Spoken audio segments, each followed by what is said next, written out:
Campfire question.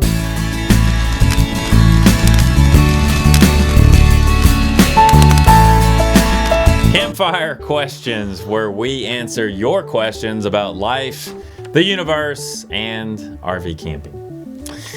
This week's campfire question is from Jordan Girk, who says, "Hey guys, just wondering if you have a video or are going to make one about towing and gas stations.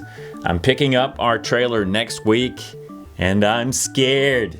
Once you have a towable RV, you simply can't pull into every fueling station that you see. The downside risk, obviously, is that you're going to get yourself stuck. You're going to get in some sort of predicament where you pull into a gas station and you can't figure out how to get your way back out. Yeah. And I think, first of all, if you have doubt about whether or not you can maneuver through a space, don't try it. Yeah, abort mission.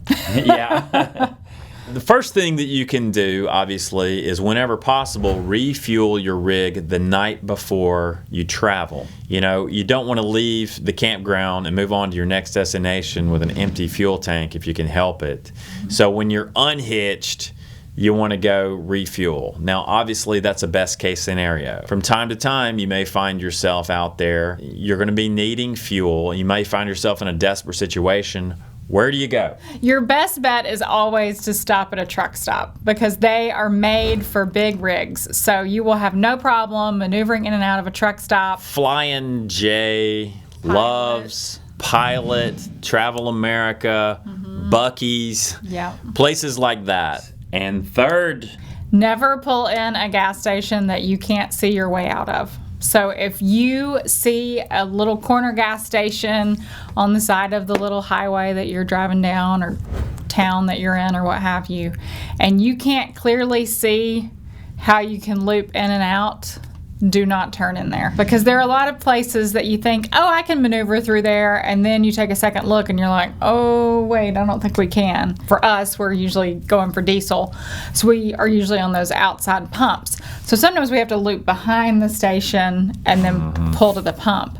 And there are a lot of gas stations where you can't drive behind the actual station itself. So your only option is kind of between the island of gas and the actual storefront. Those can be really tricky, and if they're tight quarters and there's a lot of traffic going in and out, I would say keep on trucking.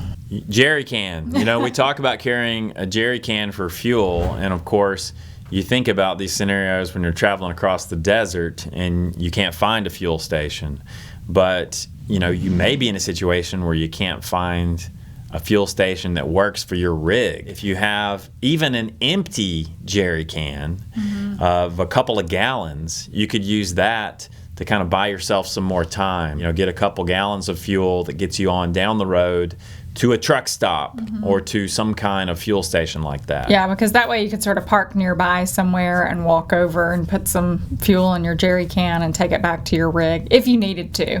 I think people, like you said, are worried about getting stuck out in the middle of nowhere without being able to get to a gas station. But a lot of times it's when you're in a really densely populated area, like if you're in LA or you're near like Chicago or New Jersey or something, and they have these really tiny little tightly packed gas stations, and that's where you typically run into some of these problems. And you know, if you require diesel for your rig, there's an extra factor of finding a diesel station. Yeah. Because there are a lot of times you're going to find a fuel station that just has gasoline. And sometimes we will actually telephone a fuel station in advance to find out if they have diesel. Yeah. We do use our Gas Buddy app a lot, and that usually tells you if a station has diesel or not. But sometimes people don't really report on there. If you're at a station that's not on Gas Buddy, it is best to call ahead and ask if they have diesel.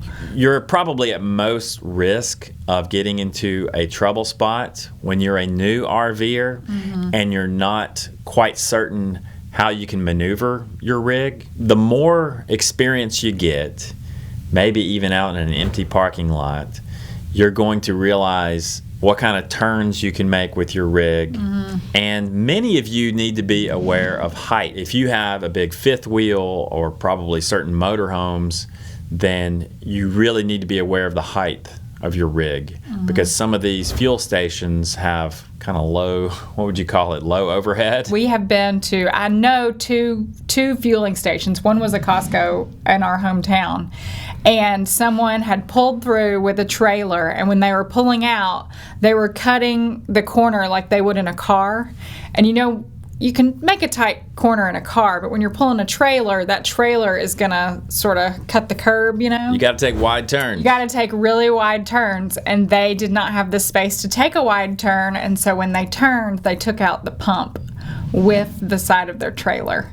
And not only does that do incredible damage to your rig, but man, it can be incredibly dangerous. I mean, honestly, in all the years we've been doing this, I can think of maybe 4 or 5 times where we have bypassed a gas station, or we have sort of gotten ourselves in a little bit of a pickle. The times we've had trouble, there have probably been a couple of times when we've been in a weird spot and had to back our rig back out of the fueling station onto a highway or the road. And depending on how busy that highway is, you know, that could be problematic. It can certainly can be very stressful. I guess it could be dangerous too. Sorry, Jordan. Thanks for that great question. If you have a question you would like to ask Long Honeymoon, post it beneath this video. And if you have advice for Jordan and other new RVers about how to handle the whole refueling an RV situation, please post a comment, because we always like hearing from you and what your solutions are to these problems. So if you enjoyed this video, please give it a thumbs up. If you haven't already, please subscribe. It means a lot to us. And until next time, La-la-ho. If you liked the video, give it a thumbs up. If you disliked it, give it a thumbs down. Feel free to leave a comment. And of course, don't forget to subscribe.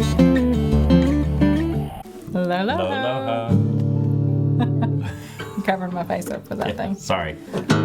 And if you enjoyed, I already said that. That's all right. Keep it going. Sounds good to me. Sorry. Okay. Give it a thumbs up and give it a thumbs up. All right. Sorry, now I'm gonna start laughing and I can't do it. Okay. Gosh, I just lost my train of thought. What is the other thing? There's one more unforgettable thing. Oh, I know what I was gonna say. But in all the years we've been doing this, that's only happened a couple of times. Sorry. There you go with the yawning I again. tried to hold it in, but if I hold it in, I make a really terrible face. I'm over here going. Whenever I talk, she yawns. It's What's the up with lights in here. They're so bright. I don't know why, but it makes me yawn. And It's passive aggressive is what it is. It's not passive aggressive. I'm getting sleepy every time you talk. I don't know what it is.